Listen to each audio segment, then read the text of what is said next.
Igreja de Cristo, esse mundo, irmãos, ele jaz no maligno. Não existe vitória com guerra, irmãos. Daniel, Eclesiastes 3 está dizendo, há tempo de paz, há tempo de guerra. Sim, há tempo de paz, há tempo de guerra. Mas eu quero dizer para você uma coisa, irmão. Isso não vai promover paz. Tem tempo que realmente tem que lutar. Se, por exemplo, eu sou reservista e eu sou convocado, eu tenho que ir lá comparecer. É uma obrigação minha. É um dever cívico. O homem tem que comparecer. Assim como tem muitas mulheres lá. Muitas mulheres abarcaram, né? Muitas mulheres entraram nessa. Por quê? Porque é um dever cívico. Há tempo de paz, há tempo de guerra. Mas eu quero dizer para você, irmãos, não existe vitória em guerras. Guerras, eu digo, físicas. Não existe. Não tem, pessoal, não tem vitória nisso. Por quê? Em primeiro lugar, o Hamas, além de ser uma organização terrorista, ele é uma ideia. Ele surge como uma ideia. Ele surge como um levante, como um protesto. E se tem protesto, pessoal, tem gente que compra a ideia. Essa organização, irmãos, ela está espalhada no mundo todo. Dizem por aí que os líderes do Hamas, os verdadeiros líderes, os cabeça, nem Gaza estão. Eles não estão nem lá, irmãos. Eles estão no hotel tomando suco em algum lugar. Né? É claro que deve haver a retaliação. Israel deve ocupar a faixa de Gaza, sim. Existe um preço? Existe. Mas será que isso de fato, irmão, vai trazer a paz desejada? Será que isso de fato traz? É uma reflexão. Eu não estou falando que é o que não é, mas é uma reflexão. Agora, não venha usar o que Jesus disse para justificar conflitos. Não, peraí, irmãos, aí não. Não, aí não dá. Eu não concordo mesmo.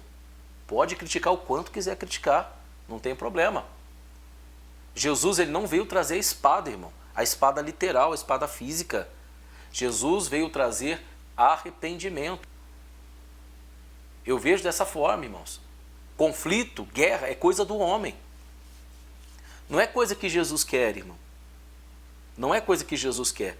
Existe uma consequência por você ser servo. A espada, ela vai ser levantada contra a igreja. Então, nesse sentido, irmão, você pode ter certeza que aí sim. Agora, Jesus, ele não ensina você a pegar uma espada e lutar contra os seus inimigos. Jesus não te ensina isso, porque ele não fez isso. Jesus, ele não fez isso. Tá? Jesus, ele ensina a amar os seus inimigos. Né? No que diz respeito à perseguição, Jesus, ele diz para você, bem-aventurado os que são perseguidos por causa do meu nome. Mateus capítulo 5 também diz. Porque deles é o reino de Deus. E ele diz mais, bem-aventurados pacificadores, porque eles serão chamados filhos de Deus. É claro que eu não estou aqui de forma nenhuma, de forma nenhuma. Israel quer a paz. Eles querem a paz. Eu vi o Benjamin Netanyahu, ele falando algo que eu até compartilhei nas minhas redes sociais, que eu achei aquilo tremendo. O que ele falou foi algo assim muito emocionante, porque é um líder de Israel falando. É um líder de Israel que nós acompanhamos no decorrer da história, né? Líderes como Josué, como Moisés, que quando eles falavam, você sente Deus na fala deles, porque realmente eles eram dirigidos por Deus. Então o líder de Israel está sendo visto por Deus, será? Claro que está. Até dirigido por Deus, quem sabe. Mas ele falou algo que realmente assim é emocionante. Ele falou isso, há tempo de paz, há tempo de guerra. Eles querem a paz. Só que nós sabemos que existe uma forte perseguição contra o povo judeu, que é difícil. Mas eu vou dizer para você, ainda que Israel, irmãos, ainda que Israel, eles destruam Gaza inteira, irmãos, ainda que eles consigam tirar o Hamas da faixa de Gaza, eles não vão conseguir, irmãos. Eles não vão conseguir apagar o Hamas da história, porque o Hamas, ele é uma ideia. O Hamas, ele é uma ideia.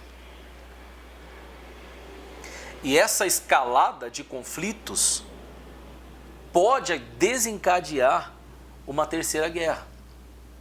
Porque eu estava vendo agora o Iêmen, que eu vi agora essa notícia 3 horas atrás, eu estava vendo que eles já declararam também guerra contra Israel. Declararam hoje. Né? Há 3 horas atrás eu acabei de ver essa notícia, antes de entrar na live, eu vi essa notícia, que eles declararam guerra, né, contra Israel. Mas eles já estavam antes. Israel, ele está cercado de inimigos. Está cercado de inimigos. Alguns dizem que o ISIS, né, que é aquela organização terrorista monstruosa, né, nasceu mais uma vez. Misericórdia, irmãos. Misericórdia. Eu vejo da seguinte maneira: Israel deve continuar lutando, né? Eu não estou querendo dizer que não deve continuar lutando para proteger o seu povo, como um país soberano, como um país que tem a liberdade. Mas eu tenho que dizer com toda certeza, irmão, isso não vai garantir a paz, né? Não vai garantir a paz de Israel. Por quê? Porque como Jesus Cristo, ele disse que ele não veio trazer paz ao mundo, mas a espada. Muitas pessoas podem considerar que os conflitos não vão acabar com guerras. Os conflitos não vão terminar com conflitos. A verdade é que isso vai desencadear a volta de Cristo. Ou são sinais que nós estamos já observando o princípio das dores, que nos dizem uma coisa: ele está à porta.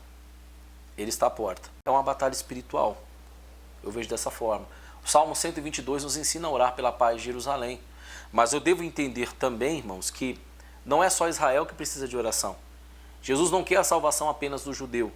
Jesus quer a salvação do palestino, Jesus quer a salvação de quem está no Iêmen, Jesus quer a salvação de quem está no Líbano, Jesus quer a salvação de quem está na Turquia, Jesus quer a salvação de quem está na Rússia, Jesus quer a salvação de quem está no Brasil, quem está lá dentro do Hamas, quem está dentro daqueles túneis.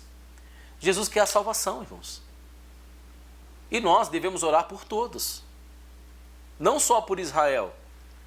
Nós devemos orar também por aqueles que nós reconhecemos como inimigos. E que é a salvação de todos. Jesus quer que a gente ore pelas nossas autoridades. Jesus quer que a gente ore pelas autoridades médicas. Jesus quer que a gente ore por aqueles que nos perseguem. Jesus quer isso. E a palavra do Senhor, ela nos orienta que a espada do qual Jesus está falando, não é que você deva pegar uma espada e sair à guerra. Ainda que seja o seu tempo de o fazer, você não faz porque é o que Jesus quer. Porque Jesus não quer isso. O que Jesus quer é a paz. Você tem um dever? Tem. Então, vai firme. Mas eu quero dizer para você, leva para a sua vida espiritual. Leva para o seu dia a dia. Traz para dentro do seu convívio familiar. A palavra de Deus em Efésios 6 nos diz o seguinte: a nossa luta não é contra a carne ou contra sangue. A nossa luta é contra as potestades, hostes espirituais na maldade. Essa é a nossa batalha. Essa é a nossa luta. Nos primeiros séculos da igreja, houve também uma rebelião dos cristãos. Muitos cristãos acreditavam que eles deveriam pegar a espada e combater Roma. Muitos judeus foram perseguidos por causa disso. O antissemitismo, você sabe o que é isso? Mais uma vez eu vou explicar, se talvez você tenha chegado agora. O antissemitismo, ele é a crítica ou preconceito, por exemplo, que o povo judeu enfrenta por ter condenado Jesus. Isso também pode ser visto como antissemitismo. Existe uma certa crítica por isso. O povo judeu foi muito perseguido, irmãos, e é até hoje. Há religiões que consideram Jesus um profeta. E a própria palavra de Deus diz que o povo judeu tirou a vida dos profetas. Eles perseguiram o profeta. Lembra o que aconteceu com Jeremias? Lembra o que aconteceu com ele? Dentre outros profetas que foram perseguidos pelo seu próprio povo. Então, algumas religiões consideram os judeus com essa crítica. Eles veem os judeus dessa maneira. E isso surge um antissemitismo, é um dos fatores do antissemitismo, que infelizmente também é praticado pelos cristãos, né? E inclusive esse preconceito surge por esse negócio de acreditar que Jesus está mandando carregar uma espada, irmão, e ferir o irmão.